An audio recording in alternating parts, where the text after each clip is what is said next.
Ladies and gentlemen, Garfield and friends. We're ready to party! We're ready to party, we're ready. I hope you bring lots of spaghetti. I'm scared. Come on in, come to the place where fun never ends. Come on in, it's time to party with Garfield and friends.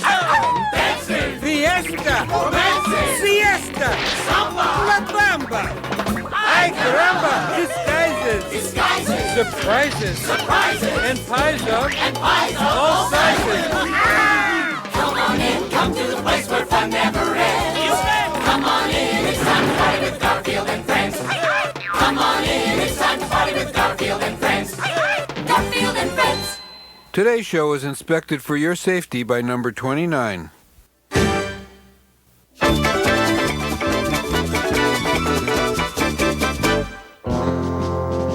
Although experts disagree, many people believe that television was invented in the year 1925 by Scottish electronics expert John Logie Baird. He would have invented it in 1924, but the cable installer was late. This is it. The first picture ever transmitted over the wires. What will it be? And now, this word from our sponsor. Throughout history, every great inventor of anything was inspired by a cat. Want more proof? Right here. The year was 1853, and inventor Elisha Otis lived in a 37-story building. Every day, he had to carry his cat up the stairs, then down the stairs, then up the stairs, then down the stairs, then, sounds like another down. Finally, the stare-struck Mr. Otis had an idea, and within 3 weeks, he had invented the elevator. 32nd floor, Elisha, and don't stop at the mezzanine. Yes, every great invention in history has had something to do with a cat, which brings us to this famous feline, McKinley by name. And to tell you the tale of his great invention, we have to go back to the year 1903, cue the flashback, and the city of Kitty Hawk, North Carolina. Everything was up to date in Kitty Hawk. The traveling tent shows had just brought them an amazing new invention from New York. They were called moving pictures. And people were absolutely amazed at the magic of them, especially two local brothers. Their names were Orville and Wilbur Wright. Pictures that move. I can scarcely believe the miracle. It's the miracle of human ingenuity, my brother. Man can do whatever he puts his mind to. You think it is possible that one day man will be able to fly? Why not? If the birds can do it, surely man can find a way. And so a notion was born, one which excited Orville and Wilbur, but didn't do a whole lot for Orville's cat. I have to go meet Wilbur to work on the invention. Bye. Breakfast. I'd like a dish of hot cereal. I'll settle for cold cereal. Look at this, puppy. The man's cat goes hungry, and how does he spend his time? Trying to invent a flying machine. Who in the world is dumb enough to think that a flying machine is even possible? See? Even then, dogs had creamed corn in their heads where brains might otherwise be. And every day, with hardly an hour off to sleep, Wilbur and Orville worked on their plane. Looks like she's ready for another test. Fire that propeller thing up.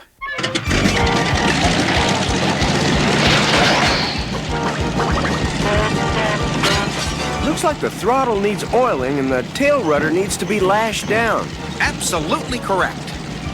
Also, I can't be sure, but it seems like the propeller is on backwards.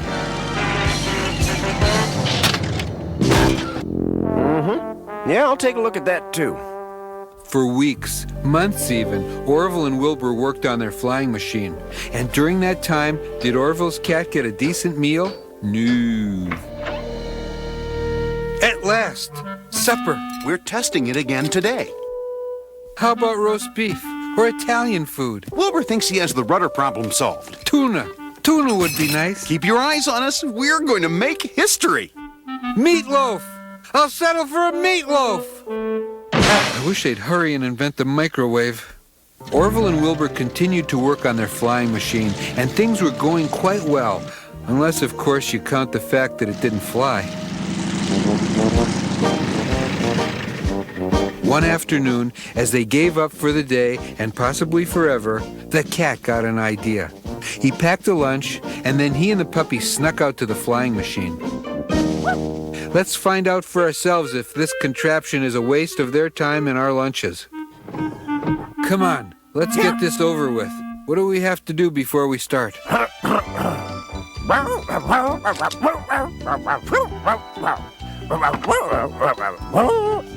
Come on, let's go! What else does he want? My seat is in an upright position. Let's move it.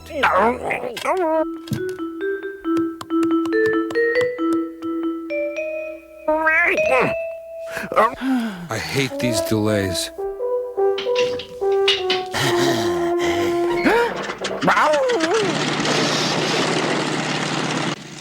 Wilbur, the cat is trying to fly the aeroplane. So what? It doesn't work. You know that. But the cat weighs less than either of us. Wait, hold it. Time out.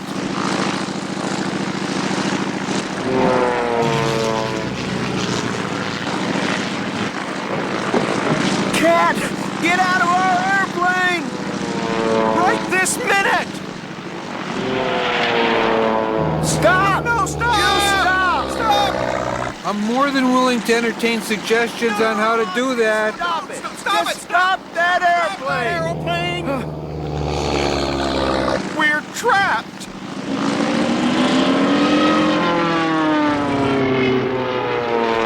I don't like this. I don't like this.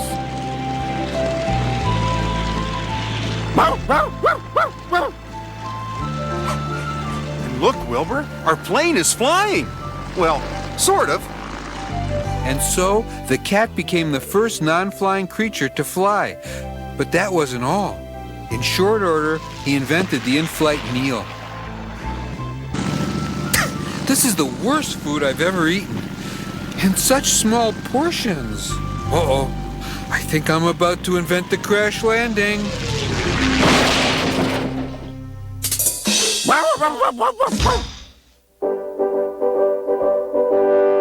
Well, that's pretty much the story of McKinley the cat. Wilbur and Orville were delighted that their flying machine had been successfully test flown. Somehow, over the years, they got the credit, but McKinley didn't care. He got his reward. Today, the airline industry thrives. The modern plane is swift and equipped with the latest computerized supersonic equipment. But you know something? The food still stinks.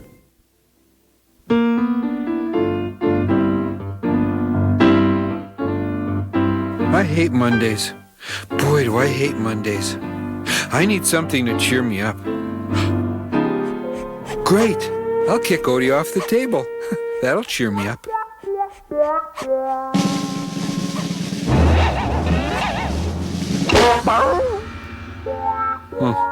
Even gravity has it in for me today.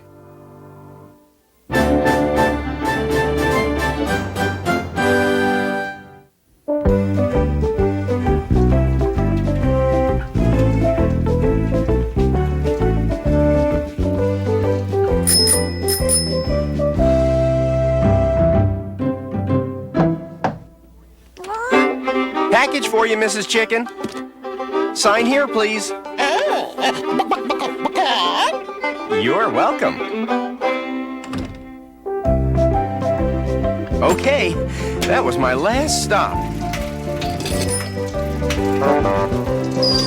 Anything happen while I was gone, Booker? I watched the paint on your sign dry. That's about all the excitement I could take, Orson. You talk like delivering the mail isn't an interesting job. Well, I don't want to be a mailman. I want to be Not a ninja again. a ninja!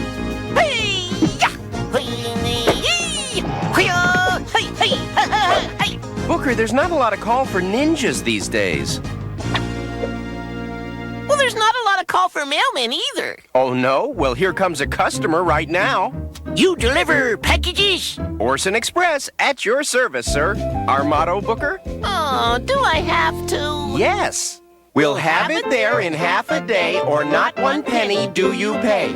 And if we should deliver late, you'll get a gift that's really great. But let me see if I got this right. If you don't deliver this by 6, I don't pay, and I get a free gift? That is correct, sir. Well, you send it off then, Sonny. See? A customer. Business isn't so bad. Where does the package go? Oh, we just have to deliver it to, Rufus T. Crab. Oh, no. You mean Hermit Crab? The old guy who lives out in the boonies? Must be. Come on with me, Booker. Here's your chance to see how exciting the mail delivery business can be. I'd still rather be a ninja. I keep telling you, there are no jobs for ninjas. Don't be silly. Who's gonna tell a ninja they won't hire him? Well, you may have a point. Hey, this Herman Crab guy. No one's seen him in how long? Well, since they canceled I Love Lucy, he took it real hard. Big Fred Mertz fan. What's the address? 1734 Recluse Lane. Well, let's see. The house must be down here a little. Look out! Whoa! Where was the house? I don't get it. We drove all the way down Recluse Lane and we didn't pass a single house. Unless... Booker, remember that last tree we passed? Yeah? Well, I'm afraid that tree is the tallest tree in the whole countryside, and at the top of that tree...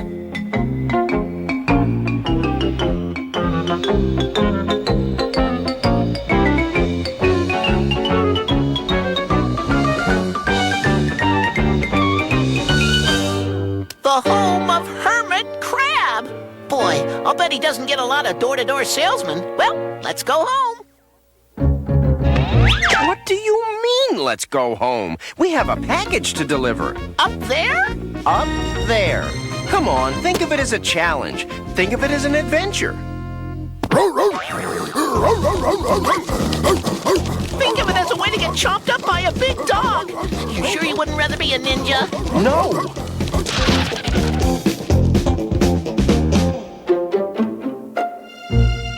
Big dog seems to be gone. Like we ought to be. Quiet. The package must get to Mr. Crab by 6. Okay, I'll climb. You go find a good place to stand guard. How about at home, outside the barn? Shush!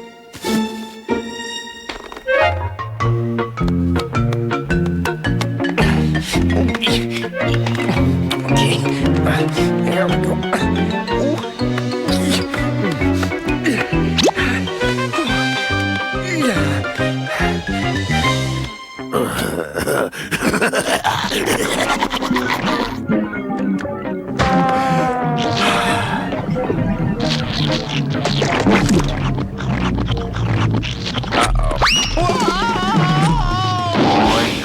Still time to enlist in the Ninja Corps.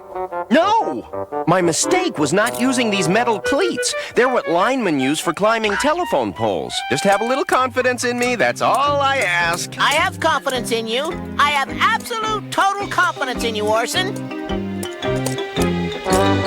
Hey, these foot cleats are great! Look at this, Booker!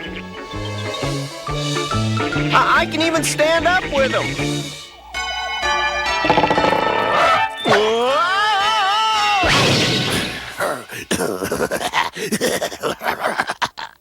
Do the words giving up mean anything to you? No, and I don't want to join the ninjas either. That was my next question. I am going to deliver that package, and I'm going to deliver it by 6. Here we go, a weather balloon and a tank of helium. You know what these add up to? Yeah, a lot farther to fall next time. Stand back.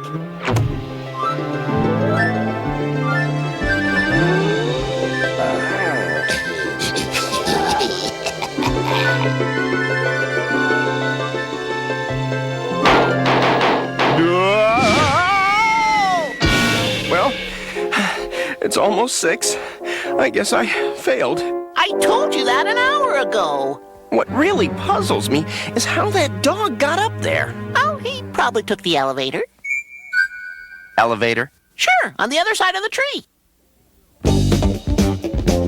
This This was here all along and you didn't tell me? Nah, I just found it. I have 1 minute to make my delivery. Come on, come on!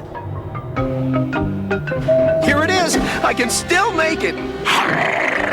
Uh-oh.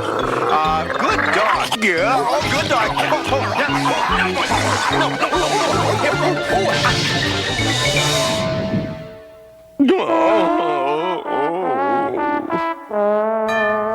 Oh. 601. Looks like you don't get paid. You sent this package to yourself? Boy, this ain't for me. It's for Rufus T. Crab. I'm Michael Crab. Then who is... Rufus here is my puppy.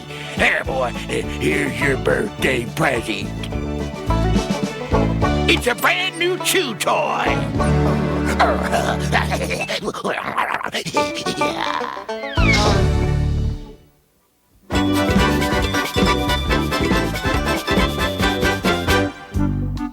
Don't say anything. No, don't talk. If an actor speaks on an episode, you have to pay him. Union rule. Here, take this back to the dairy. Tell him we didn't like it. It was too sweet. And don't say anything. We don't want to have to pay you either. Hey, you save money where you can. Now, as you may be aware, Mr. Arbuckle, there's a cat burglar operating in this neighborhood. I heard. Mr. Arbuckle, supposing you came home one day and found your house ransacked. Oh, that happens twice a week. It means my cat is hungry. All right, what if you're asleep at night and a sound wakes you up? Do you ever wonder what it is? Oh, no. I know what it is. It's my cat having a midnight snack. One more try. Supposing a huge, angry-looking man was pounding on your door and... Oh, that'd be a neighbor complaining that my cat had eaten his dinner or his breakfast or probably both. In case you change your mind, my card. You don't scare easily. Not with Garfield in the house.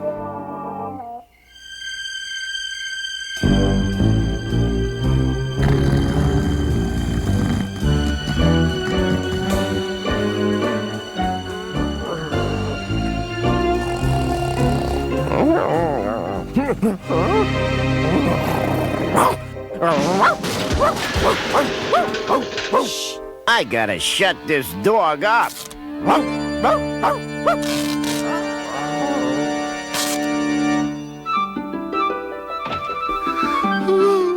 Oh, what a night. I kept dreaming about that silly home security salesman. Imagine thinking I've been robbed.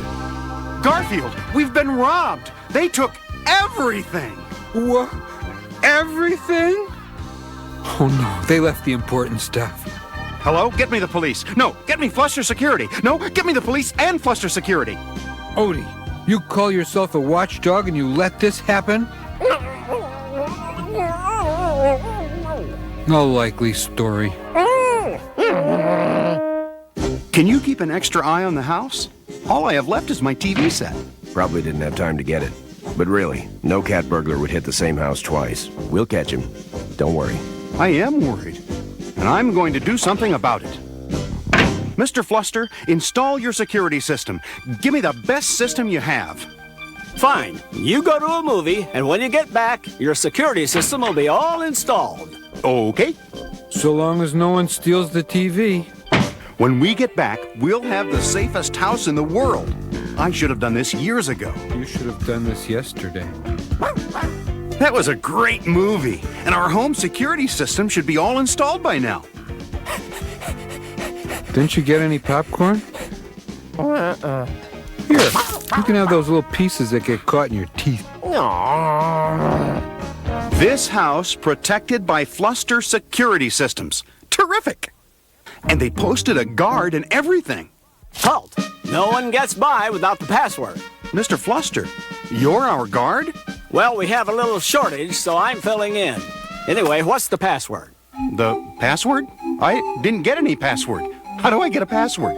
The man who sold you the system is supposed to give you the password. But you're the man who sold me the system. Well, then you have a problem, don't you?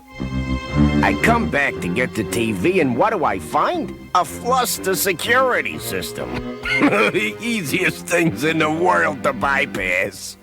You can tell me the password. I own the house. You must think I was born yesterday to fall for that. Come on, pup. I have a pizza in there in need of microwaving. There are 3 rules of security, Mr. Arbuckle.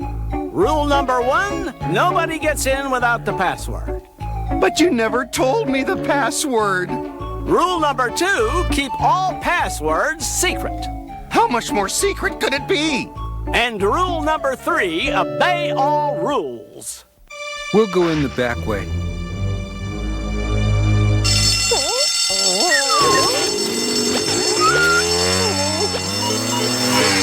You stall it, whatever it is. We have a security breach. Don't worry, I'll investigate. This is my chance to get inside. Help! Help! Someone! Mr. Fluster! We have to lose the security thingy, whatever it is. Remember the living statues bit, Odie?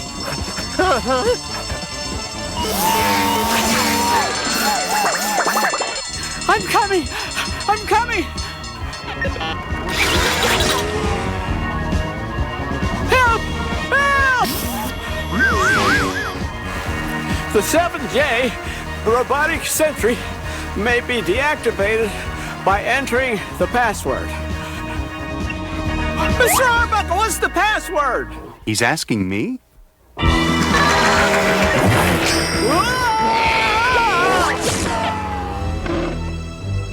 What a cinch! That's the cat burglar, and he's taking our TV. Could you at least leave it until after Saturday morning? My show's on. Nobody's stopping me from getting away with this set.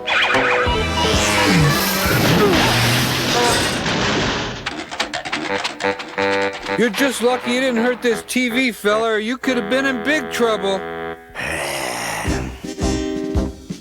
He's telling us where all the stuff he stole is. You should get all your property back, Mr. Arbuckle. Thank you, officer. We ripped most of the security system out, Mr. Arbuckle. Thanks, guys. Come on, let's go in and watch the late movie, Odie. It's a Godzilla film and he steps on a lot of people. You're right, Mr. Arbuckle. This smaller security system will be better for your home. See that button there? Just be real careful when you press that, baby. You mean like this?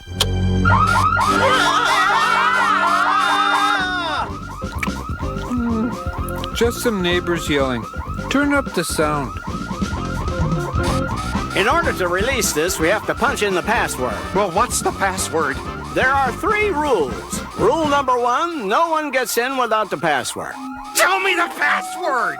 Rule number 2, keep all passwords secret.